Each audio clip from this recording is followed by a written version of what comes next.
구약 인물 세 번째 시간이고요. 가인에 대해서 같이 은혜를 나누도록 하겠습니다. 원래 이 가인이라는 이름의 뜻은 얻다, 창조하다 이런 뜻을 가지고 있습니다. 굉장히 좋은 이름이죠. 그런데 이 이름에 걸맞지 않았습니다.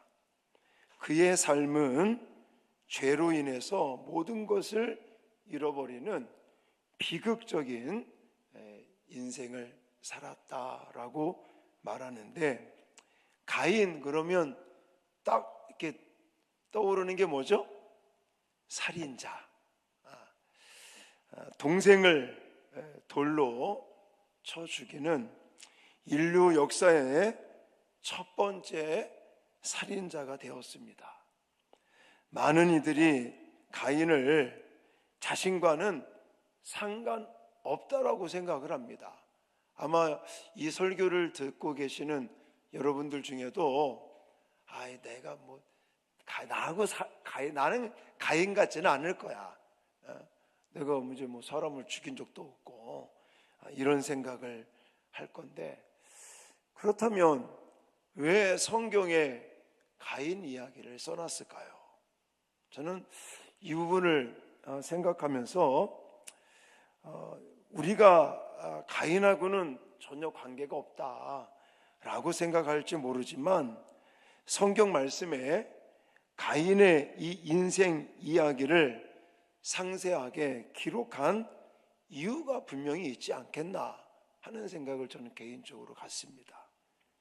가만히 생각해 보면 우리 모두의 마음속에는요, 가인의 본질과 같은 이 가인의 본성을 우리 인간들이 다 똑같이 가지고 있다. 그리고 가만히 지켜보면 내가 돌로 사람을 쳐 죽이지는 않았지만 우리 이 모습 가운데도 누구의 모습이 있는 거예요? 가인의 모습이 있다. 그래서 이 가인의 인생 이야기를 보면서 정말 우리 속에 있는, 또 내 안에 감춰져 있는 이 가인을 발견하고 가인의 그 실수를 반복하지 않고 하나님의 은혜를 받으며 살아가라고 하나님께서 이 가인의 이야기를 저와 여러분들에게 주신 줄 믿습니다. 자, 그러면 여러분도 가인에 대해서는 다들 알고 계시기 때문에 어렵지 않을 겁니다. 이 가인에 대한 인생 이야기를 여러분들에게 소개하면서 오늘 세 가지 좀 제가 준비를 했는데, 첫 번째는 예배는 했지만 믿음이 없었다라는 것을 우리는 발견할 수 있습니다. 자, 3절로 5절을 보시면 세월이 지난 후에 가인도 제물을 삼아 여호와께 예물을 드리며 제를 올립니다. 그의 동생 아벨도 양의 첫 새끼를 또 기름을 여호와께 드렸는데, 자, 제가 지난번에도 설교했죠? 똑같이 예배를 드렸는데 똑같이 하나님 앞에 제물을 드리며 제를 올려드렸는데 가인과 아벨 다르게 나타났다라는 거예요. 자, 가인과 아벨은 둘 다 하나님께 제물을 드리며 지금으로 말하면 예배를 드렸습니다. 예배를 안 드린 게 아닙니다. 그러나 가인은 땅의 소산으로, 아벨은 양의 첫 새끼로 하나님 앞에 예배를 드렸는데 하나님은 아벨의 제물은 받으셨으나 가인의 제사는 받지 않으셨죠. 우리는 하도 많이 들어도 다 알고 있죠? 왜 그런 거예요? 하나님 역시 고기를 좋아하시는구만, 이런 거 아니라고 그랬죠? 제물에 있지 않는 거예요. 하나님은 고기 같은 이런 어떤 기름진 거는 좋아하고 채소 같은 건 싫어합니까? 아니, 그러면 왜 성경에는 소제라는 게 있습니까? 소제는 곡식을 하나님께 드리는 거거든요. 곡식가루를. 그럼 하나님이 예를 들어 고기만 좋아하시고 기름진 걸 좋아하시고 피를 좋아하신다면 소제라는 제사를 왜 하나님이 말씀하셨겠느냐고요. 그런 거 아닙니다. 하나님은 제물보다 예물보다 뭘 좋아하시는 거예요? 예물을 드리는 사람. 그 사람이 어떤 마음으로, 어떤 자세로, 어떻게, 무엇으로 하나님을 예배하느냐, 이거를 가지고 하나님은 예배를 받으시기도 하시고 안 받으신다는 거예요. 지금 이 시간 여기 많은 사람들이 금요 기도회라고 나오셨어요. 우린 지금 뭘 하고 있습니까? 예배를 드리고 있어요. 하나님 앞에 예배를 드리고 있는데 어떤 사람의 예배는 받으시고 어떤 사람의 예배는 받지 않으십니다. 간절히 바라기는 저와 여러분들이 드려지는 이 예배가 하나님 기뻐 받으시는 예배가 되시기를 주님의 이름으로 축원합니다. 저는 그것을 한마디로 그렇게 말씀을 드립니다. 믿음이 없이 예배하는 것은 참 너무나 안타까운 모습이다라는 거예요. 자, 본문은 아벨과 그의 제물은 받으셨지만 가인과 그의 제물은 받지 아니하신지라 라고 기록을 하고 있는데, 이걸 설명해 주고 있는 본문이 히브리서 11장 4절에 설명을 하고 있어요. 자, 현대인의 성경으로 준비했습니다. 같이 읽겠습니다. 시작. 께 드렸습니다. 하나님께서는 아벨이 믿음으로 드린 제물을 기꺼이 받으시고 그를 의로운 사람으로 인정해 주셨습니다. 아멘. 여기 보시면 하나님께서는 아벨이 믿음으로 드린 제물을 기꺼이 받으시고 그를 의로운 사람으로 인정해 주셨습니다 라고 말하고 있어요. 그러니까 제물이 뭐 쉽게 말하면 곡식이기 때문에, 농사 지은 거기 때문에 별로 안 받으셨다.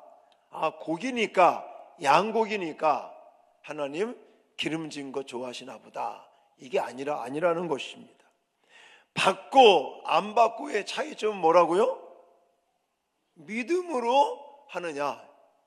그러니까 내가 이 시간 예배를 드리면서도 하나님이 받으시는 예배는, 예배를 드리는 내가 과연 믿음으로 드리느냐, 믿음 안에서 믿음의 자세를 가지고 예배를 드리느냐, 이거에 따라 달라진다는 거예요. 여기서 한 가지 저는 여러분들에게 그런 말씀을 드리고 싶어요. 열심히 하는 것도 물론 중요합니다. 황 목사처럼 열심을 내는 사람도 드뭅니다. 저 잘하는 게 없으니까 열심히 해야 된다, 늘 강조를 해요. 근데 사실은요, 열심만 가지면 안 됩니다. 뭐가 있어야 된다고요? 믿음이 있어야 되는 거예요. 그러니까 내가 나한테 질문을 해야 되는 거예요. 내가 열심히 예를 들어 예배 생활하고 있고, 내가 열심히 기도 생활하고 있고, 내가 열심히 목회하고 있고, 내가 열심히 봉사하고 있어요. 여러분들이 뭐 장로님으로, 안수 집사님으로, 권사님으로, 뭐 서리 집사님으로, 뭐로 하나님 앞에 열심히 섬기고 봉사한다고 하는 거 물론 잘하시는 거예요. 근데 열심만 가지면 안 된다니까요. 거기에 뭐가 있어야 된다고요? 믿음이 있어요. 믿음이. 열심히 하는 것도 물론 중요하지만 열심히 하는 것보다 뭐가 더 중요하다? 믿음으로 하고 있는가? 나는 지금 믿음으로 하고 있는가? 이걸 저와 여러분들이 놓치면 안 됩니다. 가인의 예배는요, 의무가 있었죠. 의무가 있었고, 거기에 또 예물도 있긴 있었죠. 근데 뭐가 없었다고요? 믿음이 없었다는 믿음이. 형식도 있었고 또 의무감도 있었고, 하지만 하나님을 갈망하는, 또 눈에 보이지 않지만 나의 예배를 받으시고 나에게 은혜를 끼쳐주시는 그 하나님을 향한 갈망, 믿음, 그것이 없었다는 것이 문제인 것입니다. 그러므로 우리가 시간 이 공적인 예배라고 말하지 않습니까? 주일날 오전 예배, 또 오후 예배, 통합 예배, 또 이렇게 수요 예배, 금요 기도회, 이런 공적인 예배뿐만이 아니라 나의 하루하루 살아가는 삶의 예배 가운데 물론 열심히 예배 생활하는 거 중요하지만 그것보다 더 중요한 게 뭐라고요? 믿음으로 예배 생활을 해야 될 줄 믿으시기 바랍니다. 두 번째는 회개할 기회를 놓쳤다라는 거예요. 자, 첫 번째는 뭐라고요? 예배는 있었지만 믿음으로 드리지 않았다는 게 안타까운 거예요. 두 번째는 회개할 기회가 없었다. 회개할 기회를 놓쳤다. 이게 하나님께서 제물 예배를 받지 않으셨을 때 가인은 하나님에게 묻지 않습니다.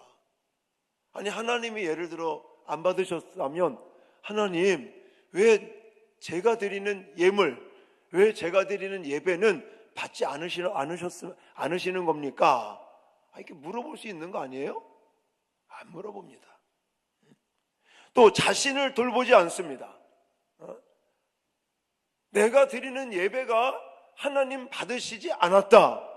그러면 괜찮은 사람 같으면 나에게 무슨 문제가 있을까? 내 자신을 좀 돌아보고 성찰하고 하나님이 받지 않으시는 예배? 과연 내가 뭘 지금 잘못하고 있지? 이런 생각을 좀 해야 되지 않겠습니까? 제가 지난번에 얘기한 것 같은데 예를 들어 어떤 사람은요, 이제 임직자 이게 안 올라왔어. 그러면 왜 나는 안 됐지? 누구는 됐는데 왜 나는 안 됐지? 내가 그 얘기를 듣고는 아이고 참, 안 됐으면 제가 지난번에 얘기했잖아요. 우리 황 목사 마음대로 막 하는 것도 아닙니다. 할 수도 없어요. 옛날에는 그냥 장로님들이 안 계실 때는 그냥 담임 목사인 제가 추천해서 하면 됐는데, 이제 당회가 있고 장로님들이 계시고 또 중직자들이 있으니까요, 같이 모여서 의논하고 나름대로 우리 교회의 일꾼으로 세우는 이런 사람들은 이렇게 해서 좀 추천을 해보자. 그러면 그래도 나름대로 우리가 기준이라는 걸 만들었잖아요. 그러면 내가 만약에 안 됐다면 내가 그 기준에 뭔가 좀 미달이 되는지 그걸 좀 생각하고 부족한 것을 내가 더 열심히 해서 내년에는 좀 후보로 올라가고 이러면 될 거 아니겠습니까? 근데 누구는 됐는데 왜 나는 안 됐냐고 이런 얘기가 들리더라고. 또 가인도 똑같은 거예요. 아벨의 제물과 그것은 받으시고 내가 드린 거 안 받으시면 나에게 뭐가 문제일까? 좀 고민도 하고 각성도 하고, 그리고 하나님께 좀 물어보면서 하나님, 내가 뭘 잘못했는지, 바르지 못한 게 무엇인지 알려달라고 이러면 됐는데, 5절에 보세요. 5절. 가인과 그의 제물은 받지 아니하신지라. 가인이 뭐라고 그래요? 가인이 몹시 분하여 안색이 변했니? 와, 제가 이거 원어 사전을 찾아봤어요.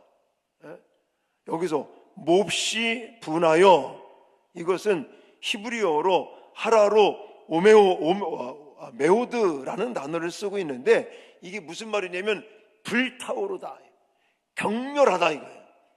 이게 무슨 뜻을 가지고 있냐면 내가 드리는 제물을 안 받은 거에 대해서 쉽게 말하면 열불 내는 거, 따지는 거예요. 도대체 왜 안 받는 거야? 이러면서 이런 뜻을 가지고 있어요.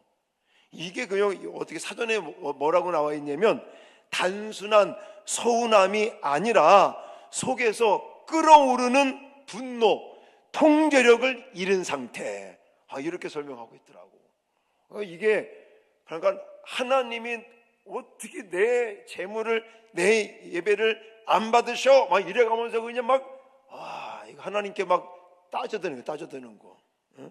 이게 하나님, 제가 뭘 잘못했습니까? 제가 뭘 잘못했길래 제가 드리는 예물을 안 받으시는 겁니까? 이런 자세가 아니라, 아니 도대체 내 재물을 왜 안 받는단 말이야? 막 이러면서 그냥. 이 분노는 하나님을 향한 질문으로 갖는 것이 아니고 이 감정의 어떤 큰 분노. 그래서 안색이 변했다고 그랬는데, 이 안색이 변하다는 이 뜻도 직역을 하면요, 그의 얼굴을 떨어뜨렸다라네. 그러니까 이건 이제 우리나라는 이걸 잘 모르는데, 히브리 이 사상에 따르면 하나님 앞에 서는 것을 가리키는 거예요. 얼굴을 마주 본다라는 것은 하나님 앞에 이렇게 온전하게 쓴다, 이런 뜻을 가지고 있거든요. 근데 얼굴을 떨어뜨렸다, 이거는 이제는 하나님 안 보겠다, 이런 식이라고, 이게. 예? 되게 무섭게 반응을 하는 거예요. 얼굴이 들려 있으면 은혜 가운데 있음을 말하는 거고요. 또 얼굴이 떨어졌다 그러면 하나님과의 관계가 이제 기울어졌다, 하나님과 나는 무관하게 살겠다, 이런 의미를 가지고 있는 거예요. 그러니까 지금 가인의 얼굴이 떨어졌다는 것은 결국 이제 하나님의 얼굴을 더 이상 바라보지 아니하겠다라는 뜻을 가지고 있는 거라고요. 그러니까 지금 이 분노, 그리고 하나님을 이제는 향하지 않겠다, 아주 굉장히 지금 무섭게 반응을 하고 있는 거예요. 잘못은 하나님이 했습니까? 잘못을 하나님이 했어요? 아니잖아요. 가인이 잘못했잖아요. 하나님은 그런데도 불구하고요, 하나님은 책망하시지 않더라고요. 자, 6절 말씀, 6절에 보시면 하나님이 어떻게 이런 가인을, 이제 예를 들어서 잘못을 했어요. 근데 오히려 나한테 막 따져들어. 그러면 저는 그냥 한 대 때릴 수도 없고. 자, 하나님은 어떻게 반응을 하는지. 자, 6절 시작. 여호와께서 가인에게 이르시되 내가 분하여 함은 어찌 됨이며 안색이 변함은 어찌 됨이냐. 아멘. 이 분위기가 다르잖아요. 가인은 그냥 이 분에 차가지고 막 따져들고 막 지금 머리 디밀고 대드는데, 하나님은 조용하게 야단치지 않잖아요. 이 하나님은 왜 그러느냐, 어찌 됨이냐, 이것은 뭔가 대화를 해서 너와 좀 대화를 나눠가지고 너의 잘못을 깨닫게 해 주기를 원하는 하나님의 마음과 모습을 우리는 발견할 수 있습니다. 뿐만이 아니에요. 동생을 지가 죽였잖아요. 자기가 죽이고 낳았을 때 그랬더니 하나님께서 뭐라고 말해요? 네 동생 아벨이 어디 있느냐 라고 물으니까 가인이 뭐라고 대답합니까? 아니 내가 내 동생을 지키는 자이니까, 이거 보자고. 이게 9절 말씀. 자, 9절 말씀 시작. 여호와께서 가인에게 이르시되 내 아우 아벨이 어디 있느냐. 그러니까 가인은 내가 내 아우를 지키는 자입니까? 라고 또 따져들어요. 그러니까 저는 이 모습을 보면서 하나님이 계속해서 가인에게 회개할 기회를 주는 거예요. 자, 아담이 죄를 범했을 때도 하나님 뭐라고 그랬어요? 아담아 내가 어디 있느냐. 너 아담 왜 따먹었어? 막 야단치지 않았다고 그랬잖아요. 지금 가인에게도 똑같은 거예요. 가인에게도 내가 분하여 하면 어찌미고 내 안색이 변하면 어찌미냐, 그리고 내 동생이 어디 있느냐. 아니 하나님이 모르시겠어요? 하나님이 아벨을 가인이 쳐 죽인 거 모르시겠느냐고요. 다 알면서도 내 동생이 어디 있느냐라고 묻는 것은 지금 회개할 기회를 주는 거예요. 다시금 가인이 회복되기를 하나님은 이렇게 기회를 주고 은혜를 주시고 계시는 거죠. 근데 가인은 끝까지 뭐랍니까? 내가 내 동생을 지키는 자냐고 막. 하나님이 주신 기회들, 하나님이 다시금 용서하고 다시 회복해 주실 그런 하나님의 기회를 이제는 완전히 놓쳐버리고 말았다라는 것입니다. 여러분, 죄를 짓는 것도 물론 무서운 일이지만 그 무서운 죄를 회개하지 않는 강팍한 마음이 더 무서운 겁니다. 왜 그러냐면 우리는 하나님 앞에 엎드리고 회개만 하면 하나님은 다 품어주시잖아요. 다 용서해 주시잖아요.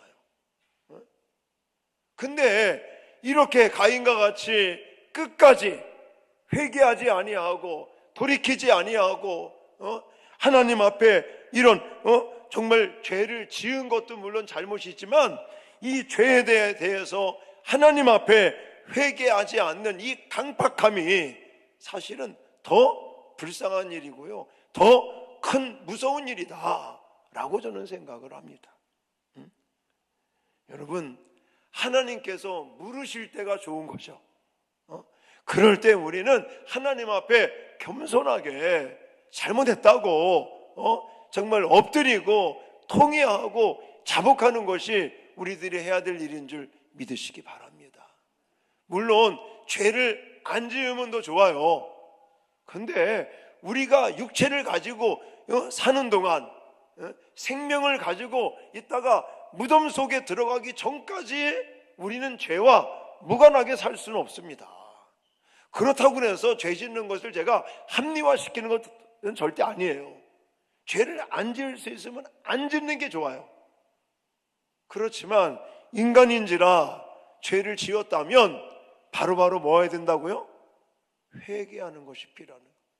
여러분, 진정한 회개가 뭐라고 그랬죠? 제자학교 하면서 제가 늘 강조하잖아요. 그냥 아이고 내가 잘못했습니다 말로만 하는 거, 그리고 또 다시 그 죄를 반복하는 거, 이건 온전한 회개가 아니라고 그랬어요. 내가 죄를 지었다는 것을 인정하는, 동의하는 마음과, 그렇지만 십자가의 구속의 은혜로 과거와 현재와 미래의 모든 죄를 다 용서하시는 십자가의 사랑에 대한 감사의 마음과, 그리고 세 번째, 행동의 변화까지 있을 때 그것이 진정한 회개다라고 말했습니다. 저와 여러분들은 진정한 회개를 통해서 하나님께서 주시는 은혜를, 기회를 놓치지 않기를 주님의 이름으로 축원합니다. 마지막으로 세 번째, 하나님의 이런 죄 지은 가인을 심판하고 징계를 내리시기도 하시지만 심판 가운데 하나님은 뭘 주신다? 은혜를 주시더라라는 그 은혜를. 심판 가운데 주어지는 하나님의 은혜가 있다는 것을 저와 여러분들은 잊지 말아야 됩니다.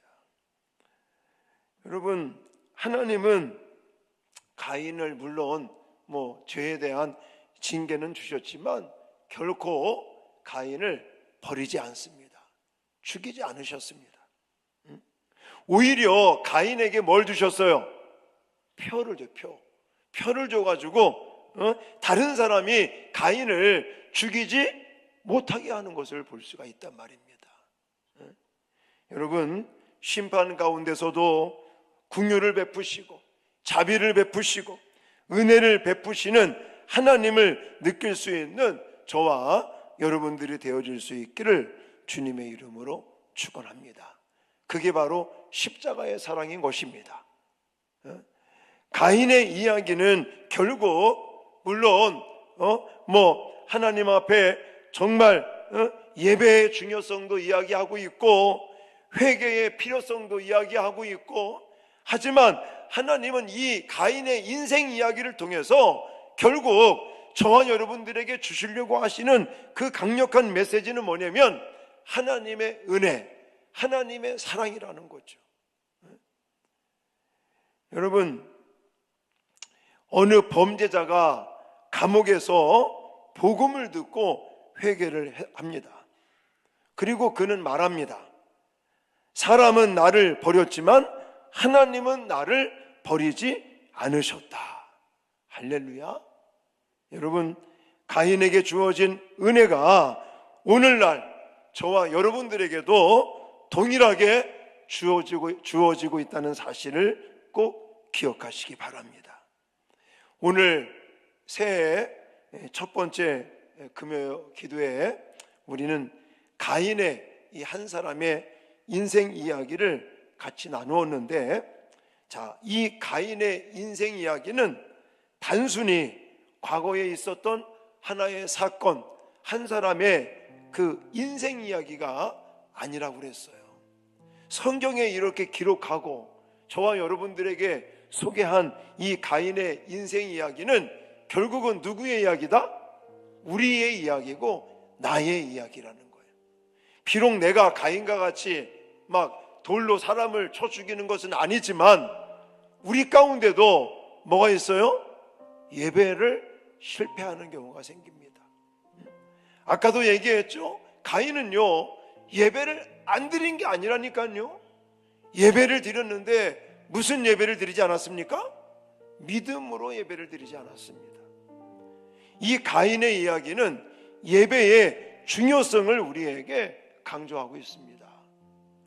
과연 나는 이 가인의 인생 이야기를 들으면서 믿음으로 하나님을 기쁘시게 하는 진정한 예배를 드리고 있는지, 아니면 형식적으로 뭐 목사가 예배드리지 않으면 안 되니까, 뭐 장로가 아니면 권사가 또 집사가 성도가 예배드리지 않으면 찜찜하고 또 뭐 그런 마음으로 그냥 어쩔 수 없이 형식적으로 드리는 그런 예배가 아니라 하나님이 기뻐 받으시는 예배, 할렐루야, 그런 살아있고 진정한 예배자가 되시기를 주님의 이름으로 축원합니다. 그리고 우리들도 사람을 쳐 죽이는 건 아니지만 때때로 얼마나 많은 죄를 짓고 삽니까? 그럴 때마다 우리는 하나님께서 은규야 내가 어디 있느냐, 아담아 내가 어디 있느냐 라고 물으시는 것처럼 오늘은 가인에게 오시잖아요. 그래, 네가 분냄이 과연 무엇 때문이냐, 내 동생이 어디 있느냐, 하나님이 모르시고 이걸 물으시겠습니까? 다 알면서도 회개하기를 원하시는 하나님 앞에 저와 여러분들도 정말 엎드리고 우리의 죄를 깨닫고 통회하고 자복하고 다시는 그 죄를 짓지 않기 위해서 몸부림치는 진정한 회개자의 삶을 사시는 저와 여러분 되시기를 주님의 이름으로 축원합니다. 그리고 마지막 세 번째, 심판 가운데도 징계를 내리시면서도 뭘 주신다고요? 긍휼을 베푸시고 사랑으로 정말 지켜주시고 복을 주시는 사랑의 그 하나님을, 그 손길을 잊지 않는 저와 여러분들이 되어질 수 있기를 주님의 이름으로 축원합니다.